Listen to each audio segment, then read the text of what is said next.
Craig's a scientist. He came to us with a very specific brief on what he wanted. Craig wanted to have the panels in landscape. He wanted them on the north-facing roof to fill the north-facing roof as much as we could. Craig picked the panel because it was the highest efficiency panel on the market.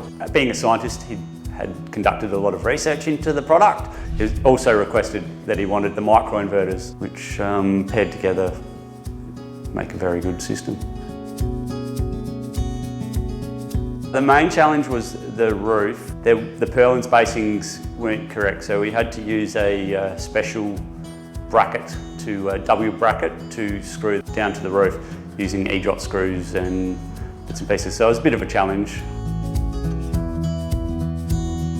On a good day, it's generating 100 kilowatt hours a day, which is quite a considerable amount for a residential property.